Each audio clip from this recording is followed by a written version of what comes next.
मसीह की वचन में जाने से पहले मैं मीरा दादी से निवेदन करूंगी कि वो मेरे लिए और आज के वचन के लिए प्रार्थना करें, मेरी अगुवाई करें।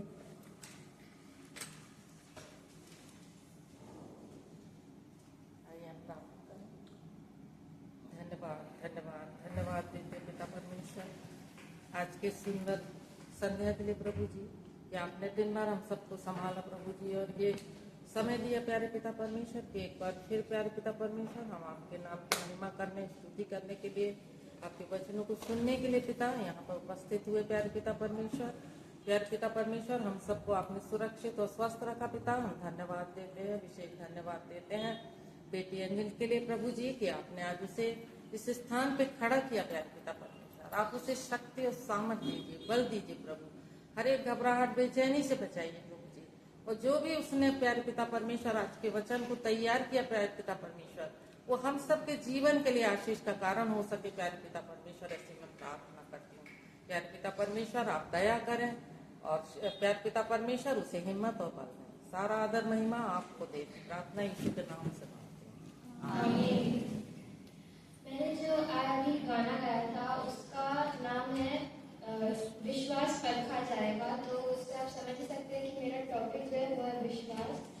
तो मैं निवेदन करूंगी हनी से कि वो इब्रानियों 11 उसका पहला पद पढ़ने के लिए जाएगी।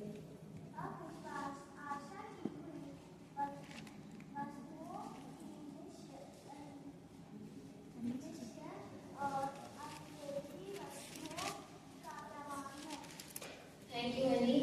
मेरा जो टॉपिक है वो है विश्वास यानी कि फेथ। इससे पहले जो मेरा सर्मन था उस पे मैंने बताया था उद्धार की सीढ़ियों के बारे में, स्टेयर्स टू सैल्वेशन, और उनमें से जो पहला स्टेप था वो था विश्वास।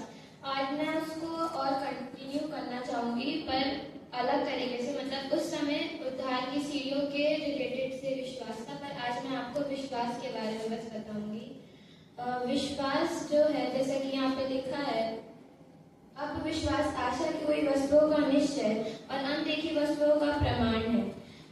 विश्वास केवल एक भावना या एक इमोशन नहीं है, बल्कि विश्वास हमारा परमेश्वर के साथ वो संपूर्ण कनेक्शन या हमारा वो मन या भरोसा जो हम परमेश्वर पर रखते हैं उसका एक, बोल सकते हैं कि एक इमोशन टाइप का है। मतलब हमारा परमेश्वर के साथ जो मन में या हमारा जो उसके अंदर भरोसा रहता है उसे हम विश्वास कहते हैं। ये चाहे भी हमारे पॉजिटिव वे में या नेगेटिव वे में हो, उससे हमें कोई मतलब नहीं है। मतलब कि अगर परिस्थितियां कठिन हो या सरल हो, विश्वास हमेशा हमारा परमेश्वर पर बना रहना चाहिए। हम बिना विश्वास के परमेश्वर को प्रसन्न नहीं कर सकते। ये मैंने अपने पहले सर्मन में भी बताया था। आज का जो मेरे सर्मन है और पहले का सर्मन थोड़ा मेल खाता है, मतलब सेम है, तो टॉपिक अलग है पर बात की जो अंदर की चीज है वो बहुत सिमिलर ही है। तो जैसा कि इस पे बोला है कि बिना विश्वास के हम परमेश्वर को प्रसन्न नहीं करते, हम परमेश्वर को पा नहीं सकते हैं और हम उद्धार को भी नहीं पा सकते हैं। इसलिए मैंने इस पहले वाले सर्मन में विश्वास को as the first step to salvation या फिर पहला कदम उद्धार की तरफ बोला था। मैं आपके बीच में आज कुछ टॉपिक बोलना चाहूंगी। मेरे 5 टॉपिक्स है। विश्वास क्या है, विश्वास क्यों जरूरी है, विश्वास का परखा जाना, विश्वास कैसे बढ़ता है, और आखिरी जो है वो है विश्वास का प्रतिफल। तो अभी मैंने आपको विश्वास क्या है इसके बारे में बताया। विश्वास कोई भावना या इमोशन नहीं है, बल्कि हमारा मन या फिर हमारा भरोसा जो हम परमेश्वर पिता पर रखते हैं वो विश्वास है। और जो मेरा नेक्स्ट टॉपिक है वो है विश्वास क्यों जरूरी है। कोई पढ़ लेगा इब्रानियों 11 उसका 6। और विश्वास बिना उसे प्रसन्न करना अनहोना है, क्योंकि परमेश्वर के पास आने वाले को विश्वास करना चाहिए कि वह है और अपने खोजने वालों को प्रतिफल देता है। थैंक यू दीदी। जैसा कि लिखा है, विश्वास बिना उसे प्रसन्न करना अनहोना है। बिना विश्वास के हम परमेश्वर को प्रसन्न नहीं कर सकते हैं। मतलब कि हमें विश्वास का होना बहुत जरूरी है, तभी हम परमेश्वर को पा सकते हैं या उसको प्रसन्न कर सकते हैं और हम उसी प्रकार उद्धार भी पा सकते हैं। जैसे आगे लिखा है कि जो उस पर विश्वास रखते हैं वो अपने खोजने वालों को प्रतिफल देता है। ऐसा नहीं है कि हम बस विश्वास विश्वास रख रहे हैं उसके ऊपर, मतलब बातों पे और उसके ऊपर, पर हमको लगना नहीं चाहिए कि हमारा कोई प्रतिफल नहीं है, हमको एंड में जाकर कुछ मिलेगा नहीं। परमेश्वर पिता अपने बेटे को इस जगत में इसलिए भेजे कि हमारे पापों का छुटकारा, हमको हमारे पापों का छुटकारा मिले, और हमारे लिए यीशु मसीह एक जगह स्थान बनाने गए हैं। तो हमें विश्वास प्रभु यीशु मसीह में रखना है कि वो हमारे लिए मारे गए और गाड़े गए, जीवतों में से उठे। तो और जो मेरा सेकेंड टॉपिक है, नहीं और कोई पढ़ लेगा, रोमियो 1:17। क्योंकि उसमें परमेश्वर की धार्मिकता विश्वास से और विश्वास के लिए प्रकट होती है, जैसा लिखा है, विश्वास से धर्मी जन जीवित रहेगा। यहाँ लिखा है जैसा विश्वास से धर्मी जन जीवित रहेंगे। विश्वास हमारे जीवन का आधार है। एक मतलब अगर दूसरे शब्दों में बोले तो विश्वास हमारे जीवन का आधार है, क्योंकि विश्वास से ही धर्मी जन जीवित रहते हैं। कोई पढ़ लेगा मत्ती 17:20।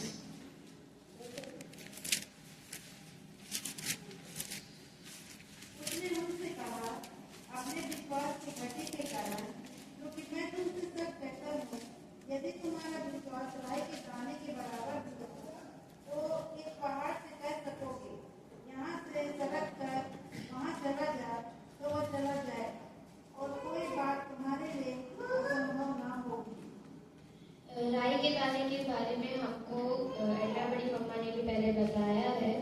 और अगर हमारे अंदर एक छोटे से राई के दाने के बराबर की अगर हमारे अंदर विश्वास हो, तो हमारे लिए कोई असंभव नहीं है। जैसा कि यहाँ लिखा भी है कि भले ही राई का दाना बहुत छोटा होता है, सारे बीजों में छोटा होता है, पर जब वो मिट्टी में मतलब उसको डालते हैं, उसको केयर मिलती है, और जब वो बड़ा होता है तो वो एक बहुत अच्छा मतलब कि पौधा बनता है, और उस पे पक्षियाँ, उसके छाया में पक्षी अपना बसेरा भी रखते हैं।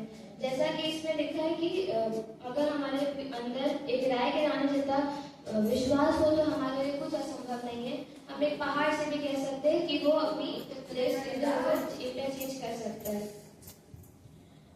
और हमें प्रभु यीशु मसीह ने हमें एक राय के दाने बराबर विश्वास रखने को कहा है, ना ही कि एक बड़ा चट्टान या पहाड़ या फिर माउंट एवरेस्ट जितना, इतना बड़ा भी नहीं, बस हमसे वो इतनी छोटी सी मांग करता है कि हमें एक छोटे से राय के दाने के बराबर विश्वास रखना है। कोई पढ़ लेगा इफिसियों 2 और उसका 8।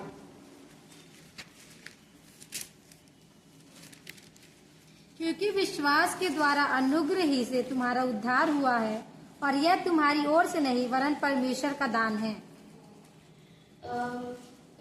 अगर हम बोले कि हम मसीही हैं और हम विश्वास नहीं रखते हैं या फिर नहीं करेंगे, तो हम कोई सच्चे मसीही नहीं है, हम बस ये दिखाने के लिए कर रहे हैं। जैसा कि यहाँ पे लिखा है, क्योंकि विश्वास द्वारा अनुग्रह ही से तुम्हारा उद्धार हुआ है। विश्वास मैंने पहले बताया कि विश्वास फर्स्ट स्टेप टू सैल्वेशन या फिर उद्धार की तरफ पहला कदम है। तो हमें अगर हम बोले कि हम मसीह हैं, हम तो स्वर्ग पहुंच जाएंगे, पर अगर हम प्रभु यीशु मसीह में विश्वास नहीं रखेंगे तो वो सब तुच्छ है। हम लोग मतलब सच्चे विश्वासी या क्रिश्चियन जो हम खुद को बोलते हैं वो हम नहीं ठहरे। जो मेरा थर्ड टॉपिक है वह विश्वास का परखा जाना। कोई पढ़ लेगा मरकुस 4 उसका 35 से 41।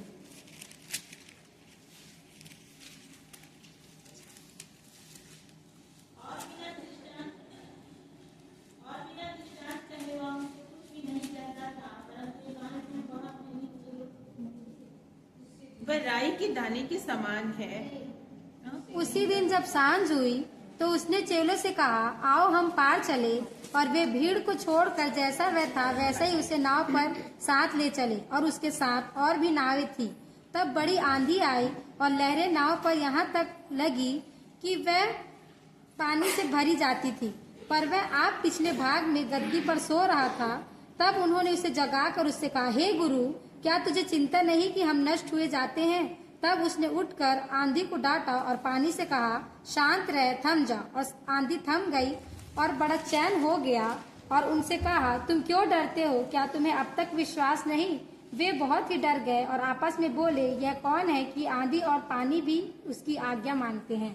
हम सब इस घटना के बारे में जानते हैं। यहाँ पे यीशु मसीह अपने चेलों को बोलता है कि चलो हम नाव में बैठकर उस पार जाते हैं। तो उसके चेले भी ऑब्वियसली उसके डिसाइपल्स है तो उसकी बात को तो मानेंगे ही। तो उन्होंने उसकी बात को मानी और फिर जब वो चले गए पानी में तब बहुत तेज आंधी तूफान आया और यीशु मसीह नाव के निचले भाग में जाकर सो गए थे। तो चेले उसके पास आके बोलने लगे, हे गुरु क्या तुझे चिंता नहीं है कि हम यहाँ नाश में जा रहे हैं? मतलब वो डर गए थे कि अब हमारा क्या होएगा, अब तो मतलब मर जाएंगे क्योंकि इतना ज्यादा आंधी तूफान हो रहा है और नाव में पानी भर गया है। तो वो जाकर प्रभु यीशु मसीह को उठाने लगे। तब प्रभु यीशु मसीह उठकर आंधी को डांटे और पानी से कहा, शांत रह, थम जा। और पूरी सृष्टि को परमेश्वर पिता ने बनाया है तो यीशु मसीह की बात तो सभी मानते हैं। तब आंधी थम गई और फिर प्रभु यीशु मसीह ने अपने चेलों से कहा, तुम क्यों डरते हो? क्या तुम अब तक विश्वास नहीं करते? हमारे जीवन में भी ऐसा बहुत बार होता है, मतलब कि हमारे जीवन में भी अप्स एंड डाउन्स होते हैं, हमारे जीवन में भी कठिन परिस्थितियां होती हैं और हम भी कभी कभी ऐसा होता है कि विश्वास परमेश्वर से उठ जाता है या फिर ब्रेक हो जाता है हमारे जीवन में। पर प्रभु यीशु मसीह हमको बोलता है कि तुम अभी तक मेरे ऊपर तुम्हारा विश्वास नहीं है। कल मैं जेनी दीदी, अलीशा दीदी और सपना दीदी हम लोग ग्रेस दादी के घर में रुके हुए थे और सपना दीदी ने हम लोग को बहुत सारी बातें बताई। उसमें से सपना दीदी बता रही थी हम लोग को लूसीफर के बारे में कि लूसीफर भी यीशु मसीह का कितना बड़ा मतलब आराधना करता था और उसको कितना ज्यादा सुंदर था और उसको देखकर बहुत लोग आकर्षित होकर प्रभु यीशु मसीह की महिमा स्तुति मतलब स्वर्गदूत परमेश्वर पिता की महिमा करते थे। पर शैतान के मन में घमंड आया कि प्रभु यीशु, मैं भी तो इतना सुंदर हूँ, मैं भी तो महिमा के योग्य हूँ, आखिर मैं परमेश्वर से कम थोड़ी ना हूँ। पर फिर प्रभु यीशु मसीह ने उसको पृथ्वी पर गिरा दिया और फिर हम लोग को प्रभु यीशु मसीह ने बनाया और हमसे भी प्रभु यीशु मसीह वही उम्मीद रखता है कि हम भी उसकी महिमा स्तुति करें। पर शैतान ये नहीं चाहता, उसका दीदी बता रही थी कि शैतान नहीं चाहता कि हम प्रभु यीशु मसीह की महिमा स्तुति करें, क्योंकि अगर शैतान को वो महिमा नहीं मिली तो वो नहीं चाहता कि प्रभु यीशु परमेश्वर पिता को या किसी और को वो महिमा मिले। तो वो हम लोग को रोकता है, वो हमारे मतलब हमको हमारी परीक्षा लेता है और हमको कठिन परिस्थितियों से गुजारता है। हमारे जीवन में भी ऐसा बहुत बार होता है कि कठिन परिस्थितियां रहती हैं और हमको समझ नहीं आता क्या करें, हमारा विश्वास परमेश्वर से टूट जाता है और तभी शैतान हमारे जीवन में आता है और फिर हम लोग की परीक्षा लेने लगता है। तो हमें अपने विश्वास को दृढ़ करना है, ना ही कि उसको टूटने देना है। इस परिस्थिति से हमें कैसे निकलना है? How to overcome the situation when our faith is being tested. कोई पढ़ लेगा याकूब 1 और उसका 3।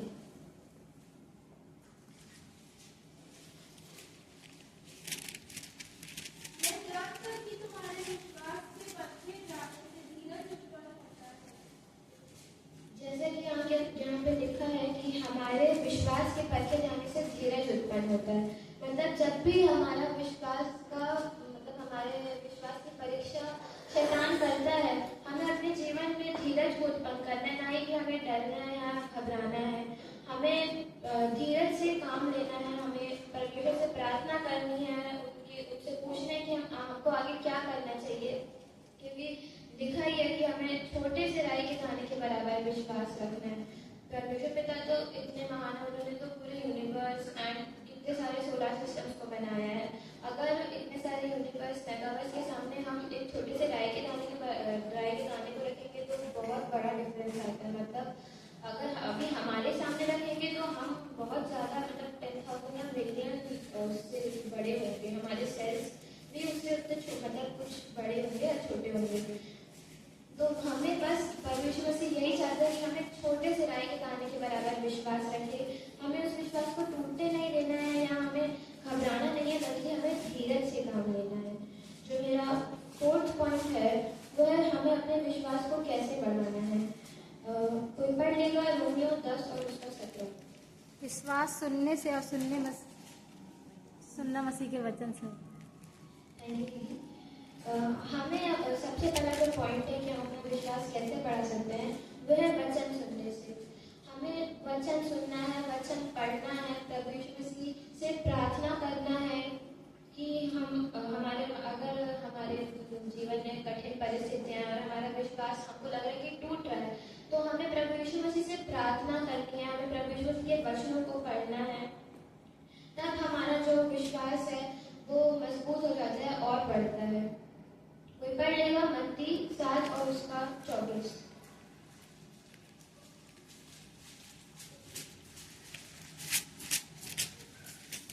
इसलिए जो कोई मेरी ये बातें सुनकर उन्हें मानता है वह बुद्धिमान मनुष्य के समान ठहरेगा जिसने अपना घर चट्टान पर बनाया।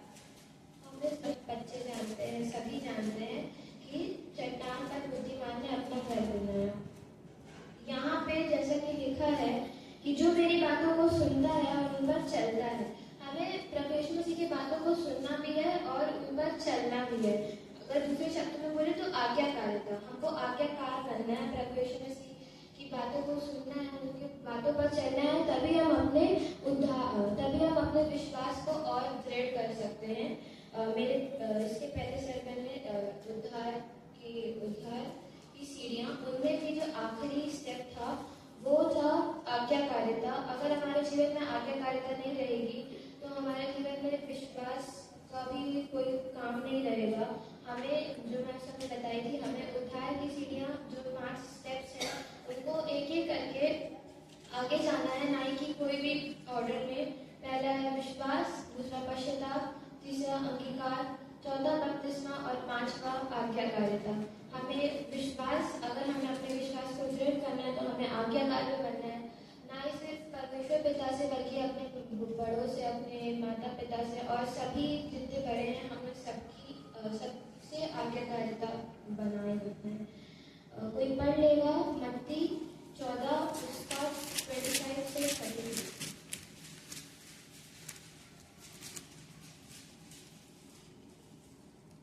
यीशु रात के चौथे पहर झील पर चलते हुए उनके पास आया। चेले उसको झील पर चलते हुए देखकर घबरा गए और कहने लगे यह भूत है, और डर के मारे चिल्लाने लगे। तब यीशु ने तुरंत उनसे बातें की और कहा, ढाढ़स बांधो, मैं हूँ, डरो मत। पतरस ने उनको उत्तर दिया, हे प्रभु, यदि तू ही है तो मुझे अपने पास पानी पर चलकर आने की आज्ञा दे। उसने कहा, आ। तब पतरस नाव से उतरकर यीशु के पास जाने को पानी पर चलने लगा, पर हवा को देखकर डर गया और जब डूबने लगा तो चिल्लाकर कहा, हे प्रभु, मुझे बचा। यीशु ने तुरंत हाथ बढ़ाकर उसे थाम लिया और उससे कहा, हे अल्पविश्वासियों, तूने क्यों संदेह किया? जब वे नाव पर चढ़ गए तो हवा थम गई। इस पर उन्होंने जो नाव पर थे उसे दंडवत करके कहा, सचमुच तू परमेश्वर का पुत्र है। यहाँ पे पतरस के बारे में हम जानते हैं कि पतरस एज एन एग्जाम्पल मैं बताना चाहूँगी आज्ञाकारिता को लेकर। जो पहला है वो है कि हमको कठिन परिस्थितियों में हमें बुलावा आता है प्रभु यीशु मसीह का। यहाँ पे भी जो हम सब जानते हैं कि चेले नाव में थे और प्रभु यीशु मसीह पानी में चलकर उनके तरफ आ रहे थे और चेले बहुत ज़्यादा डर गए, बोले कि ये तो भूत है। पर प्रभु यीशु मसीह ने कहा, डरो मत, ये मैं ही हूँ, ढाढ़स बांधो। तब पतरस यीशु मसीह से बोलता है कि हे प्रभु, यदि तू ही है तो मुझे अपने पास पानी पर आने की आज्ञा दे। यहाँ पर हम पतरस की आज्ञाकारिता को देखते हैं कि वो अपने गुरु से पहले परमिशन लेता है। डायरेक्ट ही नहीं चला जाता, अगर उसका मन करता तो वो डायरेक्ट चला जाता, उसे पूछने की जरूरत नहीं थी। उसको तो चेक करना था कि प्रभु यीशु मसीह है कि नहीं। उसका अगर मन करता तो वो डायरेक्ट चला जाता, उसको पूछने की जरूरत नहीं थी। पर वो प्रभु यीशु मसीह से पहले परमिशन लेता है और जब तक प्रभु यीशु मसीह उसको परमिशन नहीं देते हैं वो जाता भी नहीं है। ये पतरस का आज्ञाकारिता दिखाता है हमें। दूसरा जो पॉइंट है वो है ध्यान भटकना और डूबना। फिर पतरस के अंदर आज्ञाकारिता तो थी, पर यहाँ पे ये भी लिखा है कि वो तेज हवा की वजह से डर गया और डूबकर चिल्लाने लगा। यहाँ पे पतरस का माइंड जो है वो डेविएट हो जाता है, वो भटक जाता है। वो जब तक वो प्रभु यीशु मसीह को देख रहा था, प्रभु यीशु मसीह पर विश्वास बनाए रखा था, तब तक सब ठीक था। पर जैसे ही उसको डर लगा तो वो डूबने लग गया। हमारे जीवन में भी कई बार ऐसा होता है कि हम भटक जाते हैं और तब शैतान हमारे माइंड को डेविएट करने के लिए हमें सांसारिक बातों में अट्रैक्ट करने लगता है। पर हमें उन सब बातों में जाना नहीं है, पढ़ना नहीं है, बल्कि हमें अपने ध्यान को स्थिर रखना है, प्रभु यीशु मसीह पर ही बनाए रखना है। जो मेरा इसमें थर्ड पॉइंट है वो है यीशु का बढ़ता हुआ हाथ। जब पतरस डूबने लगता है, फिर वो प्रभु यीशु मसीह से चिल्लाकर मदद मांगने लगता है, हे प्रभु मुझे बचा। तब यीशु मसीह तुरंत पतरस का हाथ पकड़कर उसे थाम लेते हैं। हमारे जीवन में भी जब हमको जब शैतान अंधकार के लिए चलता है, तब प्रभु यीशु मसीह हमें अपना हाथ देते हैं, वो हमें अंधकार से वापस लाते हैं। तो हमें भी उनके हाथ को रिजेक्ट नहीं करना है, हमें भी निकल लेना है, हमें विश्वास बनाए रखना है, हमें उस विश्वास को टूटने नहीं देना है जो हम प्रभु यीशु मसीह पर बनाए रखते हैं। जो मेरा आखिरी पॉइंट है वो है विश्वास का प्रतिफल, रिवॉर्ड ऑफ फेथ। कोई पढ़ लेगा मरकुस 4 उसका 30 से 34।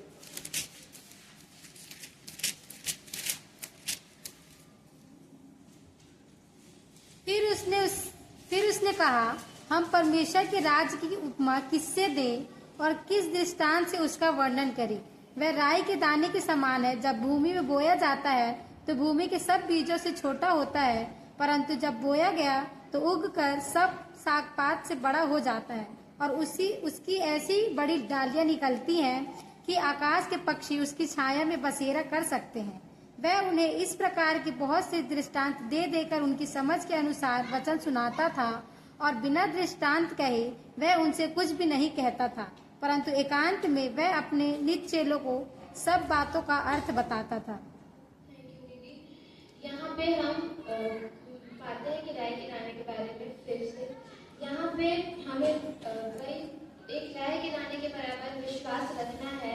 और जैसे कि यहाँ पे लिखा है कि उसकी ऐसी बड़ी डालियां निकलती है कि आकाश के पक्षी उसकी छाया में बसेरा कर सकते हैं।